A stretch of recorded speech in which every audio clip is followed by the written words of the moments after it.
Assalamualaikum warahmatullahi wabarakatuh. Perkenalkan, nama saya Angelika Marcelina. Saya dari Prodi PGMI dan saya akan mempresentasikan dengan judul Kata Majemuk Idofa, pembahasan tentang pengertian, ciri-ciri dan macam-macam idofa. Dengan mata kuliah Bahasa Arab dengan dosen pengampu Dr. Muhammad Yusuf MPD. Dalam bahasa Arab, kata majemuk disebut al-murakkab. Salah satu jenisnya adalah murakkab idofa. Bentuk ini digunakan untuk menyatakan kepemilikan atau hubungan antara dua kata benda.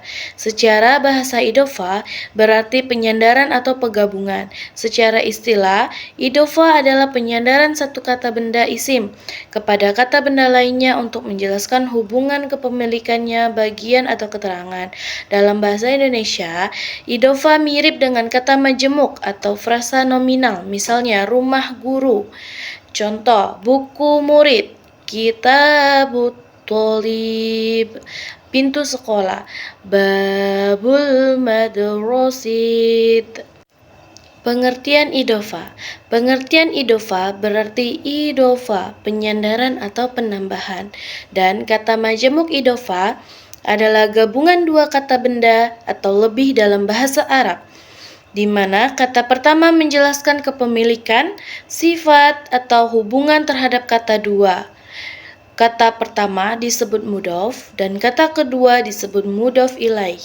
Contohnya, yang pertama al-mudhof, ya, kata pertama atau yang disandarkan. Kata kedua al-mudhof ilaih, kata kedua atau tempat sandaran. Contohnya, buku milik siswa, kitabut thalib.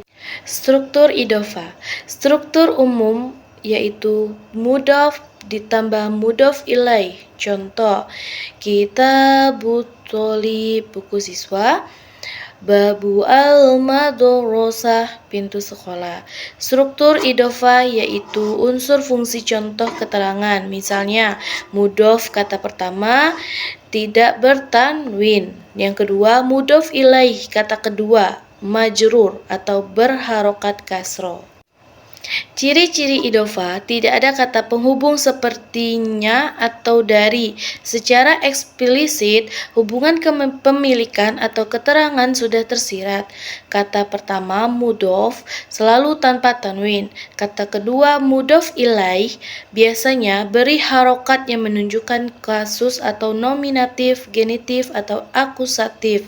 Contoh ciri idofa pertama, terdiri dari dua kata benda isim atau lebih. Yang kedua, kata pertama tidak boleh memakai tanwin. Contoh yang ketiga, kata kedua selalu majrur atau berharokat kasroh. Yang keempat, kata kedua menunjukkan pemilik, keterangan, atau penjelas dari kata pertama. Contohnya, pena guru, qalamul mudrasi. Macam-macam idofa. Macam-macam idofa yang pertama adalah idofa maknaniyah, menunjukkan kepemilikan atau hubungan makna.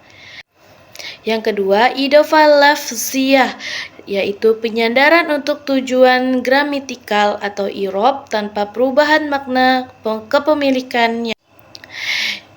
Fungsi idofa menunjukkan kepemilikan dan menjelaskan jenis atau sifat sesuatu tertentu dan menggambarkan hubungan yang lebih kompleks antar kata benda.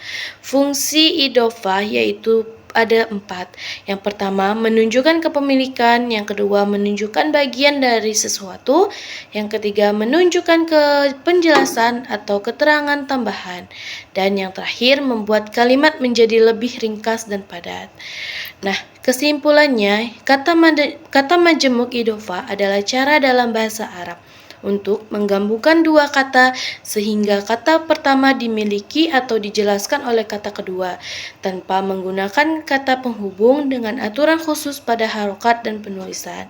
Idofa adalah penyandaran dua isim untuk menunjukkan hubungan makna, yaitu terdiri dari mudhof yang disandarkan dan mudhof ilaih yang yang disandari. Ciri khas tanpa tanwin di mudhof dan kasroh di mudhof ilaih ada dua jenis idhof, yaitu idhof maknawiyah dan idhof lafziyah. Idhof juga adalah susunan dua kata yang menunjukkan hubungan makna dan terdiri dari mudhof dan mudhof ilaih. Penting dipahami dalam tata bahasa Arab agar bisa menerjemahkan kalimat dengan benar. Nah, selesai sudah presentasi kita pada hari ini. Mungkin ada salah kata, perbuatan, atau sikap saya yang mungkin kurang baik, yang menonjol kurang baik. Mohon dimaafkan. Itu saja yang dapat saya sampaikan. Semoga nilai UAS saya memuaskan hasilnya. Baik, sekian dari saya. Wassalamualaikum warahmatullahi wabarakatuh.